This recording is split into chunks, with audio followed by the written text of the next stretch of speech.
अरे लो ये पेपर, इस पर स्टैम्प। अरे ठप्पा लगा लो, ठप्पा ठप्पा। प्रधानाचार्य जी ने ज्वाइनिंग लेटर देते हुए कहा। उनके बोलने का अंदाज ऐसा था मानो किसी बेहद गंवार से बात कर रही हो। रीना का चेहरा गुस्से से तमतमा गया था, पर नई जगह, नए लोग, वह खून का घूंट पी करके अपमान सह गई।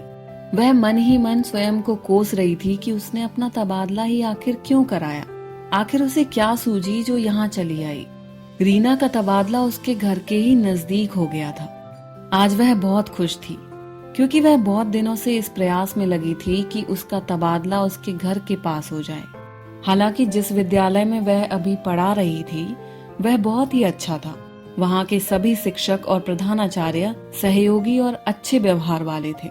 उसकी गलतियों को भी वे सहज भाव से समझा देते। प्रधानाचार्य बहुत ही सहयोगी इंसान थे। कभी कोई गलती होती तो उसे भी बड़े शांत भाव से समझा देते। मैडम चिंता मत करो, मैं हूं ना। उनकी यही दो लाइनें ना जाने कितना सुकून पहुंचाती थी। काम तो फिर भी करना ही होता था, पर एक शांत दिमाग के साथ वही काम होता था। रीना काफी दूर से आती थी, उसका कोई साथ भी ना था। अगर किसी का साथ हो तो कैसा भी कठिन राह हो आसान हो जाता है। अकेले कहीं आना जाना उतना ही कठिन। रीना की हमेशा से यही इच्छा रही थी कि कोई उसकी ऐसी सहेली होती जो उसके साथ आती जाती, परंतु उसकी यह इच्छा कभी पूरी ना हुई, ना स्कूल, ना कॉलेज और ना ही नौकरी करते समय ही। उसके आने जाने के रास्ते में एक ऐसी जगह पड़ती थी जिसे पार करने के बाद ही उसकी जान में जान आती। वहाँ आए दिन जेब कतरे और गुंडे टाइप के लड़के आरटीबी या बस में चढ़ जाते और जबरन किसी का पर्स, किसी का मोबाइल चाकू दिखाकर छीन लिया करते थे। उस एरिया या क्षेत्र को पार करने के बाद ही लोग चैन की सांस लेते। सबसे बड़ी बात यह थी कि इस एरिया से लगकर पुलिस थाना भी था।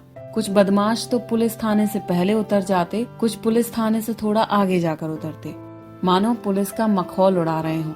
एक बार हम लोग आ रहे थे कि आरटीवी जैसे ही चौराहे पर रुकी, नीचे से आवाज आई, कैमरा कैमरा। नीचे खड़े कुछ लड़के आरटीवी में बैठे लड़कों से कह रहे थे। मुझे लगा शायद किसी के घर में शादी होगी या कुछ और होगा और वे लड़के इन लड़कों को जानते होंगे और इसलिए इन लड़कों से वे कैमरा मांग रहे हैं। मैं सोच ही रही थी कि एक लड़का अपने जेब से एक तेज धारदार चाकू निकाल लेता है और सबसे पीछे की सीट पर बैठे आदमी के सामने तान देता है। वो आदमी बड़ी ही समझदारी से बिना समय गवाए मोबाइल दे देता है। अरे भाई ये लो मोबाइल, मोबाइल ही चाहिए ना, वह व्यक्ति बोला। पर गुंडों को इससे भी संतोष ना मिला। उन्होंने उसकी जेब में जो कुछ था सब ले लिया। ये घटना ठीक पुलिस चौकी से बामुश्किल 4 कदम की दूरी पर हो रही थी, पर विरोध का साहस किसी में भी नहीं था। इन सब के कारण ही वह चाहती थी कि उसका तबादला उसके घर के पास ही हो जाए। रीना तुम गलती कर रही हो, प्रधानाचार्य सर बोले। यहाँ क्या हुआ? वहाँ तुम परेशान हो जाओगी। जी सर, क्या करूं, बच्चों की तबीयत खराब होती है तो यही दूरी बहुत खलती है। मुझे भी जाते हुए बिल्कुल अच्छा नहीं लग रहा है। हाँ, शायद वह भी सही कह रहे थे। यहाँ की तरह अपनत्व तो शायद ना ही मिले। रीना मन ही मन सोच रही थी। आखिर कहते कहते करीब 15 दिन बाद वह विद्यालय से रिलीव हुई। रीना सभी से मिलकर अपने नए विद्यालय पहुंचने की तैयारी करने लगी। सारे चार्ज देने के बाद नए विद्यालय की ओर चल पड़ी। रास्ते भर उसे बड़ा ही अजीब लग रहा था। अपने घर के पास पहुंचने की खुशी से अधिक अपने साथ के लोगों को छोड़कर जाना अधिक दुख पहुंचा रहा था। वो अब खुश कम और उदास ज्यादा थी। न जाने क्या क्या सोचती हुई वह नए विद्यालय की ओर बढ़ चली थी। अजीब सी उलझन उसके ऊपर हावी हो रही थी। नए विद्यालय में पहुंचकर वो पहले ज्वाइनिंग के लिए प्रधानाचार्य के कमरे में जाती है। वहां पहुंचकर पहले प्रधानाचार्य को नमस्कार करती है, जिसका जवाब तीसरी बार उसे मिल सका।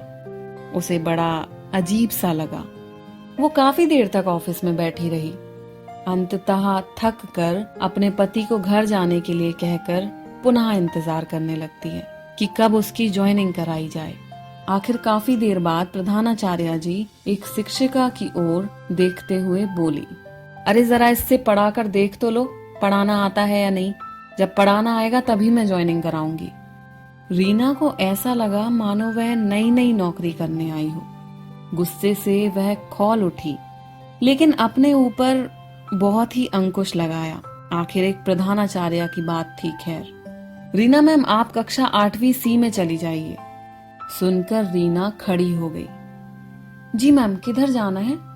कमरा नंबर 8 है, दूसरी शिक्षिका ने कहा। अरे ढूंढ लेगी। बड़े ही अजीब ढंग से प्रधानाचार्य जी बीच में बोल पड़ी। रीना चुपचाप वहां से निकलकर बाहर आ गई और एक बच्चे से पूछकर कक्षा में चली गई। अंततः अंतिम कालांश में बुलावा आया। अब तक रीना के अंदर उस प्रधानाचार्य के प्रति एक अजीब सी भावना घर कर गई थी। खैर, ज्वाइनिंग हुई और वह बोली, अब ज्वाइनिंग लेटर कल लेना, कल। जी मैम, रीना बड़ी मुश्किल से बोली। रीना घर पहुंचकर बहुत देर तक रोती रही कि कैसी जगह आ गई, वो भी थोड़ी सी दूरी के कारण।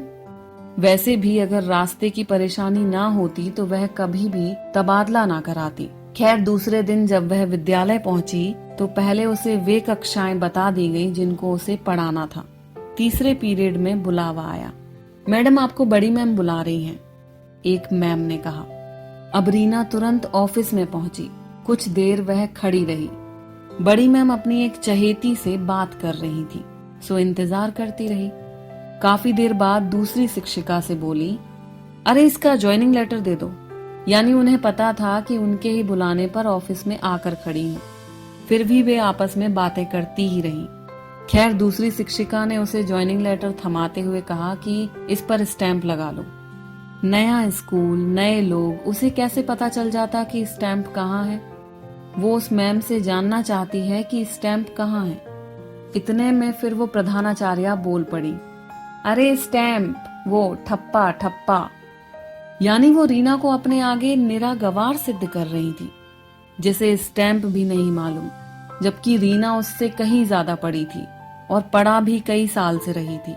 रीना को एक तगड़ा झटका सा लगा कि ये दुनिया कैसी है, बड़े ही विचित्र लोगों से भी सामना हो जाता है। रीना के दिमाग में बहुत समय तक ठप्पा ठप्पा शब्द घूमता ही रहा। तो दोस्तों, आशा करती हूँ आपको ये कहानी पसंद आई होगी। ऐसी और भी कहानियां मैं लेकर आती रहूंगी। आप बस अपने इस चैनल को सब्सक्राइब करना ना भूलें। जल्द ही हाजिर होंगी अगली कहानी लेकर। धन्यवाद।